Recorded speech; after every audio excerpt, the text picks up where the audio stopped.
It was high stakes and high drama, the renegotiation of the North American Free Trade Accord. A new deal has been agreed to, though not yet signed and ratified, and USMCA, the United States-Mexico-Canada Agreement, as it's now called, promises to shape trade relations on this continent for the foreseeable future. Dr. Jesús Seade was the Mexican government's lead in those negotiations. Previously, he was Mexico's ambassador to the GATT, that's the General Agreement on Tariffs and Trade.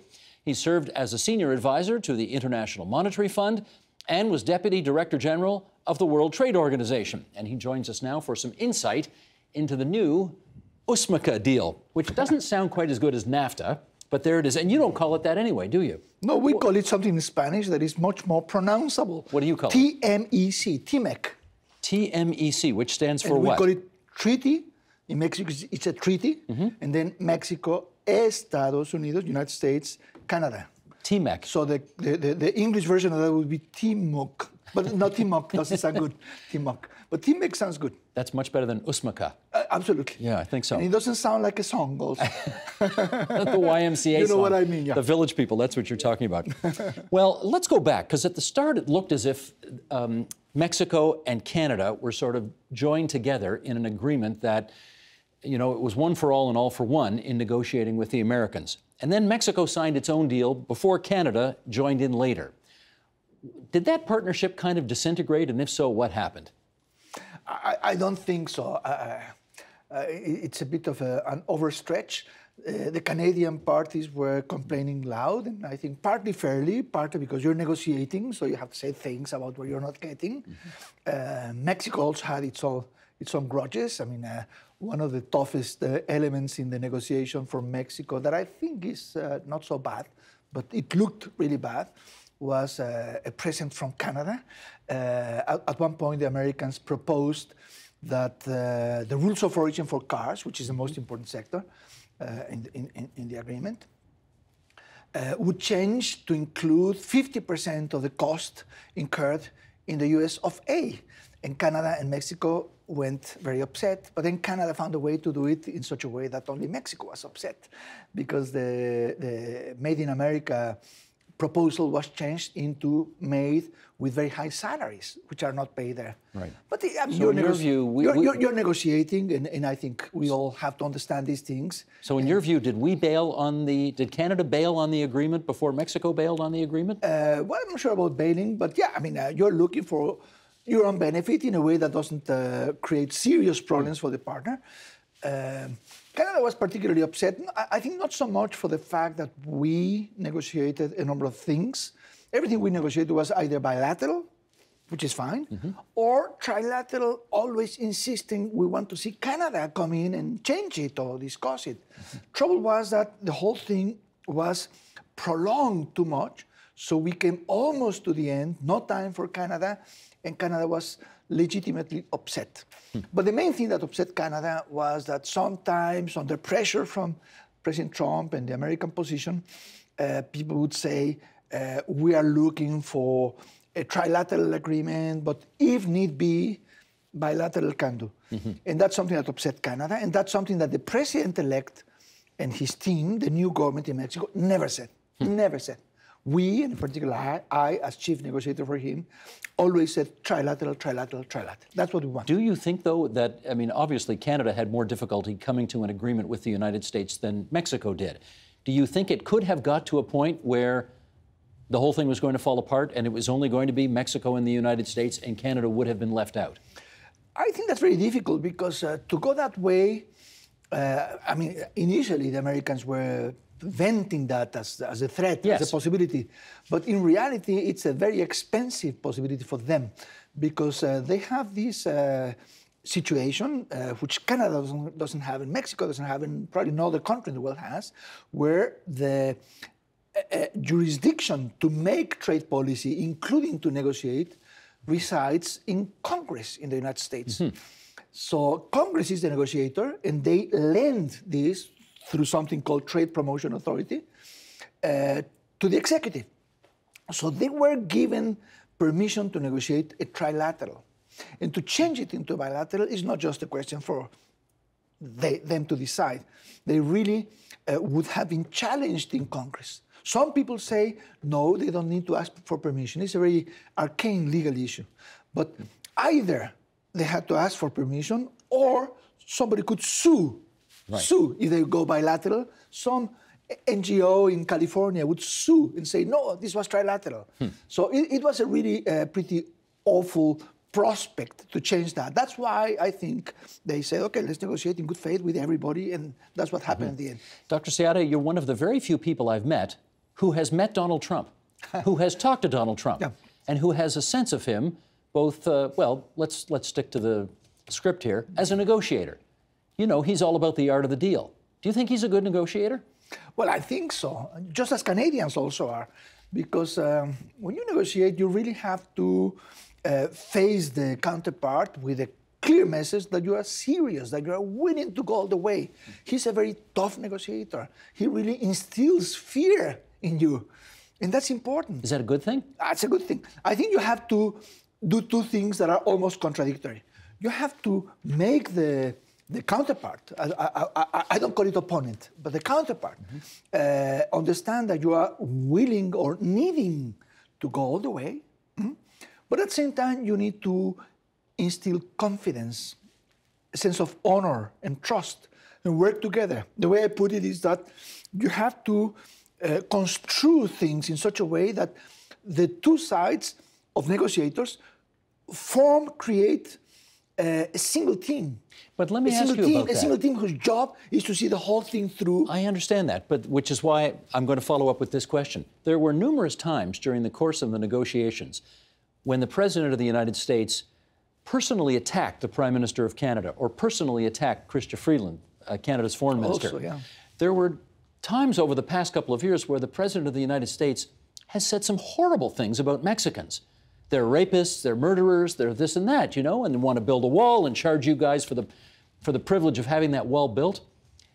Were there no moments in those negotiations where you thought to yourself, this guy's off his rocker, and we can't negotiate with somebody who talks like this? Yeah, well, you have to keep your calm and say, well, whether we are rapists or not, that has nothing to do with this negotiation. I'm sitting here to negotiate what we have to negotiate. And you could put that aside? You have to put it aside. You have to, and we ended up creating trust and creating a fluid atmosphere where key planks of the American position initially were changed. If you think of all the poison pills in negotiation, the major things, Canada and Mexico got away with a pretty good deal in terms of them. You know, the expectation was that it would be nothing for Canada in dairy. In the end, I'm not going to judge for you, but it's probably 50-50. Nothing for Canada on Chapter 19, which is a big dispute settlement. Dispute settlement, big political totem created by former Prime Minister Mulroney, and it was preserved pretty much intact.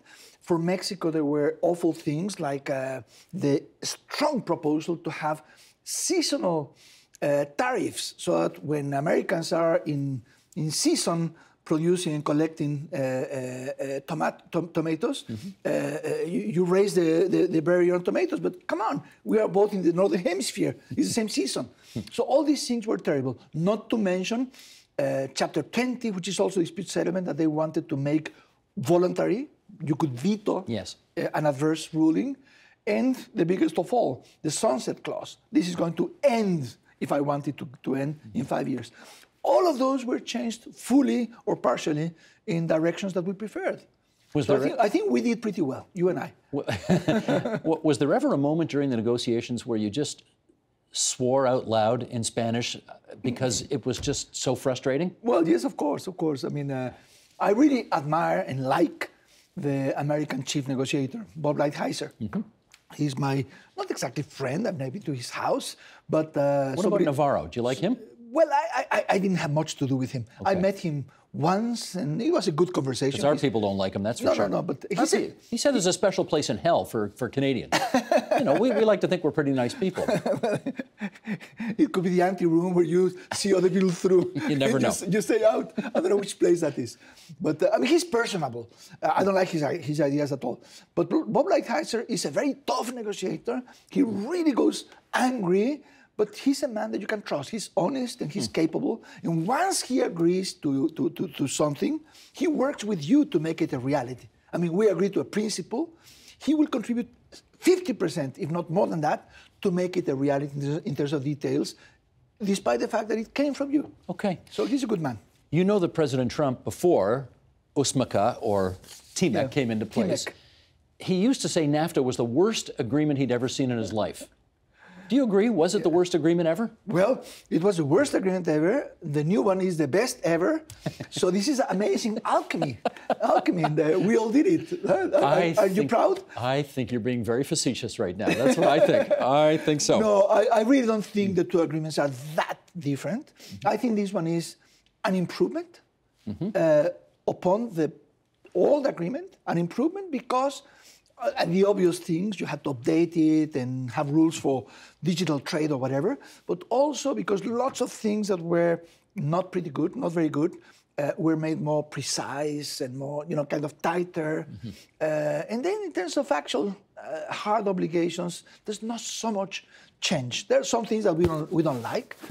For example, in my country with a lot, poor country, at least comparatively speaking, generic medicines, if you don't know what that means, of course, yes, are super important. Now it becomes more difficult to have them, more delay in introducing them. So there are some things that we don't like, but on balance, I think it's a good agreement. You know, for Canada, obviously, there were some things that the negotiators were that were really very important to them. You mentioned dairy already. You mentioned cultural industries. Canadians don't want foreign multinationals to be able to purchase our broadcasters and that kind of thing. Can you give us a sense of what it was for Mexico that resembled that kind of a thing, that you were just, we're going to go to the wall on this and that's it, forget it. We'll walk away from the table if we don't get this? Well, I mean, sunset was very much a central thing. We had to have stability. This kind of treaty, for Canada, trade with the U.S. is important because 75% of your trade, of your exports. For us, it's 81. So it's even more. Much. Yeah. And so having stability by having an agreement that is reliable was central. And so this is something that for us was very, very important. And then the other one is dispute settlement. Dispute settlement, when you are a smaller economy next to a giant that sometimes is capable of having a heavy hand, having strong and clear rules is important to you. And on that one, there were several aspects of efforts by the U.S. to weaken that, and we resisted that, and it didn't happen. I already mentioned an example, the turning the main dispute settlement mechanism, which is state to state, making it a love letter, because at the end, the ruling would be subject to a possible veto by the loser. And that didn't happen. So dispute settlement for us was key, and it came out pretty well. Let's just recap some of the changes. Here is some of what USMCA, or somebody once joked they should call it, it could be also called USMCA, as in we're going to smack you. Anyway, let's bring this graphic up if we can before the comedy gets out of hand here. The new USMCA extends the lifespan of a drug patent to 10 years, from 5 in Mexico, you just referred to that, and 8 in Canada, reducing it from 12 in the U.S. Auto manufacturers must source 75% of the parts from 3 countries. That's up from 62.5%. Yeah. 40% of cars to be built in factories where workers earn at least $16 an hour, which is likely to take jobs out of Mexican factories where the average wage is less than $7.50 an hour for assembly workers and about $3.50 an hour for parts workers. And the right for any member to veto future trade deals with non-market countries, which most people take to mean China. And I want to pick up on that last point with you. Do you think it's a problem that Mexico, sometime in the future, is going to have to ask for America's permission to sign a possible future trade deal with China? It's not quite a prohibition. It's an obligation agreement to notify. I don't like it, but it just came. An agreement to notify, to serve notice that you intend to do that, and then they can pull out. So it's close, in practice, close to what you say, a veto. Prohibition. But if it were a veto, there's nothing you can talk. On the basis we have is something you will have to discuss and negotiate. And I look forward to negotiating that. The future is very long. We have a very kind of tough-minded administration in the U.S., but there'll be changes. I cannot imagine, Mexico and Canada are different in this, I cannot imagine Mexico wanting to sign a free trade agreement with China now. It would be extremely unpopular with industry because they are afraid of Chinese government involvement and subsidies and hidden subsidies and all kinds of things. But so the practical effect of this is not that significant, you think? Now. Okay. But I see no reason why we shouldn't want to have a free trade agreement with China 4 or 5 years from now. Someday, right. And this makes it very difficult. I look for guidance from Canada because Canada has been a very tough negotiator, very able, and I think very good, my style of approaching these things. And Canada is already talking about negotiating free trade deals with Asian countries. They have not listed them. I want to see whether they are planning to go ahead with China. But it's something one has to negotiate and persuade our American brethren that, that it's in the interest of everybody to have a prosperous region, and prosperity also means trading with a big country like China, but being very careful with the rules because China is not quite a market economy. And by the way, let me just use a few seconds. Sure. You said that 40% of the cost has to go to countries with $16 an hour wages. Yes. But that includes 15% of that 40, so it's almost half, can be, doesn't have to be, can be in engineering and design or administration. And in those areas, Mexican salaries are roughly 16 now, between 10 and 22. So do you think the job loss in Mexico won't Not only job loss, the rest of the world, the Japanese, Korean, German, French car companies will have to bite the bullet and incur more of the costs in North America. Goes from 62 to 75. Yes. So what they can bring from there falls from 38 to 25. It's a whole 1/3 that they cannot bring. They have to do here. Now, that can be 15% in engineering administration. But if you do it in Canada or in the US, it's not $16 an hour, it's $60 an hour. Yes, much higher. So I look forward to that chunk coming to Mexico. And that means that Mexican car industry begins to be less of an assembly approach, which is much of what we have now, to more value added. So they're good news also. That's interesting, because you know, of course, the immediate forecasts were that Mexico was going to lose a lot of assembly jobs because of this new requirement. But you think it may not be that big From the now. beginning, I read this as being good news for Mexico if we do the right thing. And I have subsequently heard it from at least 2 major car companies, that they see this as moving them to invest more in Mexico. It doesn't mean less in Canada. It may be more in all 3, but definitely more in Mexico, at the expense of the rest of the world. So the bottom line is that we as a region become more protectionist. We make it more difficult to trade from outside in the car industry. That'll be good for us as long as the American economy is doing so well as it is doing now, because it's growing very fast. And growing very fast will move others to invest here in Canada and Mexico. Now, 5 years from now, 10 years from now, we probably have to rethink the approach because protectionism is usually a bad idea. But that'll be somebody else's problem then. Well, it's the long run. You never know. You've been on this file for a long time. It might be your problem again. No, but we have created a review mechanism, review and negotiation mechanism. So maybe 6 years from now, we'll have to see if things are not working very well, we have to change those parameters. Okay. I got 30 seconds left to ask you, is there any chance, I mean, this agreement has been agreed to by you negotiators, but the Mexican government has not ratified it yet. Is there any chance the Mexican government won't ratify this? Of course, I have to be respectful, but not the Mexican legislature, the high chamber in Mexico is the Senate that has to ratify. Is their sovereign right, but I expect it to be okay. And I think might be the same case in Canada. I'm not sure. The problem is the United States, but even in the United States, the tide of popularity, the tide of support from industry and consumer groups and governors has gone so high that even the Americans, that the Democrats that dislike this kind of instrument will probably think twice before ditching it. I expect we're having a good agreement for the long run. 3 for 3. 3 for 3. 3 for 3. 3 for 3, yeah. Okay. You know what? It's a great pleasure to meet you, whether we call it TMEC or USMCA or USMCA or whatever. We're glad that it brought you to our studio tonight so that we can talk to you about it. Muchas gracias. Okay. Hasta luego. Great pleasure, Steve. Thank you. Gracias.